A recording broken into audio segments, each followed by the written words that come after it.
thing. And me, I'm wearing black like I'm going for a funeral. Oh, God. That's your religion. Okay, so let's... So, Stella, yes. So Lambert Oigara is a clinical psychologist at CBT.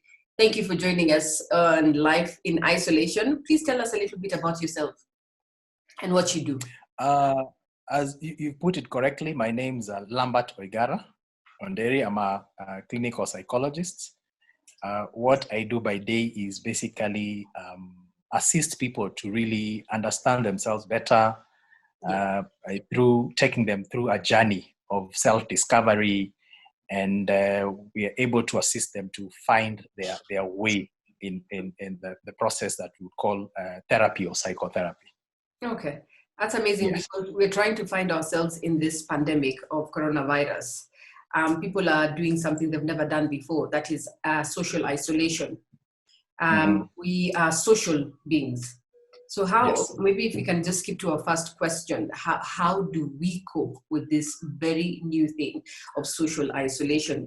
We have this negative feelings I've seen on social media, people saying that this social isolation would hit differently if I had a partner. You know? And there are people who have partners and they're saying that this person is on my face. So how do we address these issues?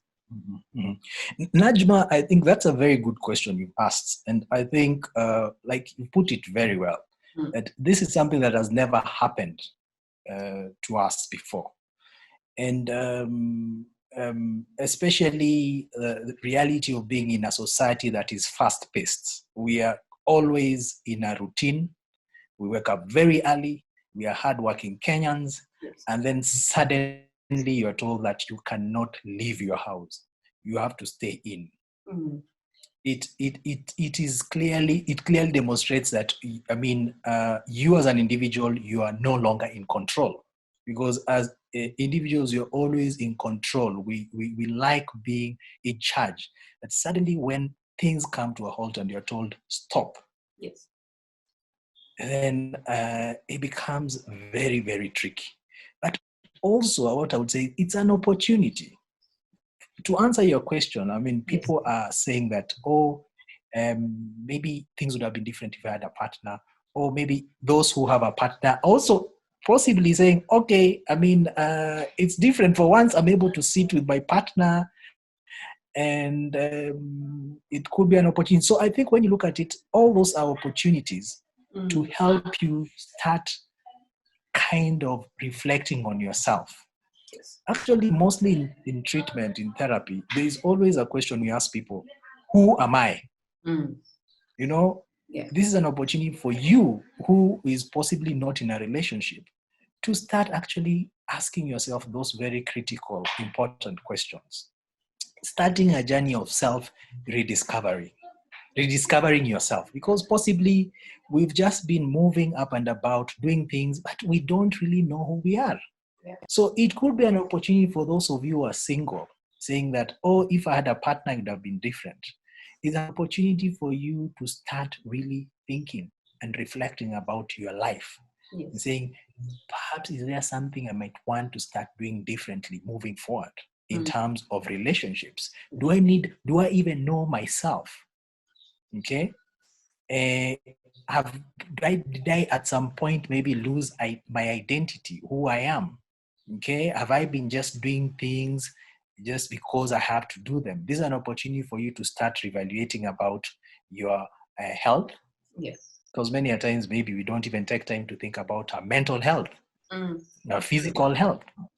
You know, so this is a time for you to like really evaluate on your mental well-being. This is an opportunity for you to start evaluating on your spiritual life. Or if you're religious, your religion as an individual.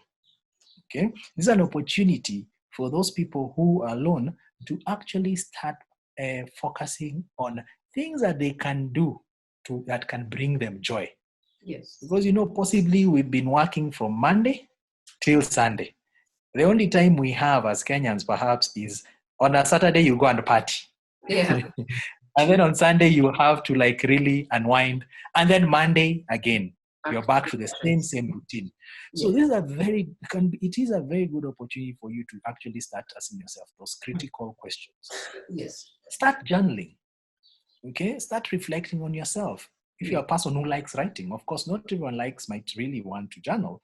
But you can actually take time and start writing stuff and so forth and so on. Look into your archives, and maybe you might discover things that you had stopped doing.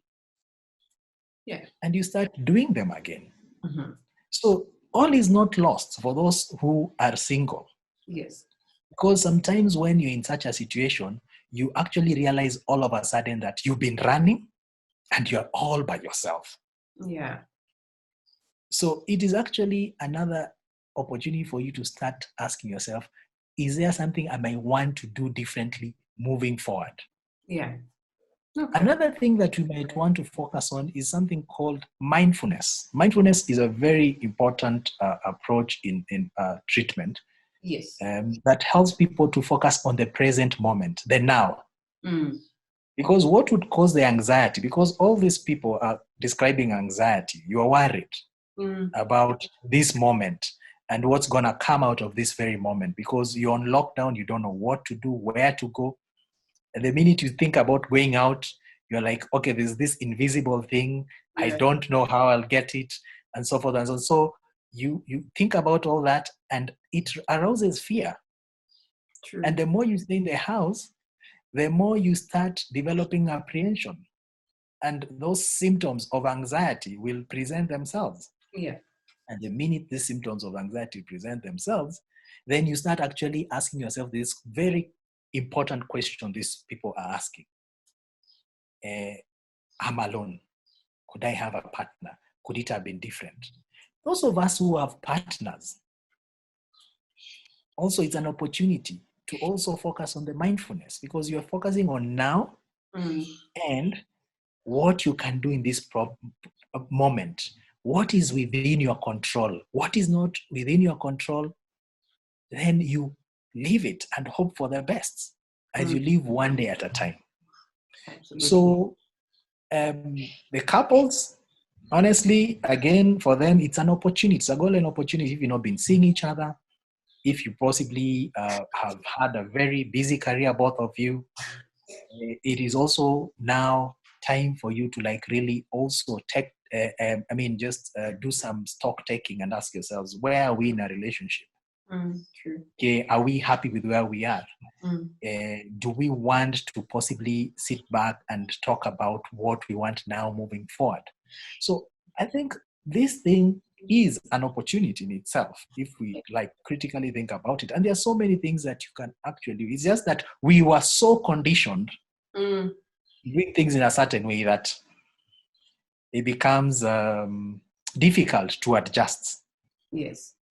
Yeah. Conditioning. Maybe there's some people who don't know what we were so conditioned to means.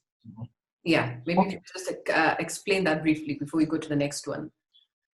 Okay, when we talk about conditioning, basically I'm just referring to the fact that we were so used to a way of doing things. Yeah. And I had mentioned it earlier in terms of you wake up, you know that you will have breakfast. After breakfast, it's like a knee-jerk reaction. It's like automatic. Okay. You know that you know where to get your car keys, even in the dark. Okay. You get out, you get into your car very early in the morning, you go about your business, and you are so kind of fixated in a certain routine and a way of doing things. You get home, you're possibly tired, you don't have time for interactions and so forth and so on. All that you want to do is to go and sleep. Then the following day, you start the process. Like that. That is what I mean. And in the world, that is what has been going on. The fast-paced society, whereby we don't even have time to exhale. True. That is basically what I mean by we were so conditioned to certain way. Now, all of a sudden, we have to almost go through a reset of some sorts. Restore factory settings.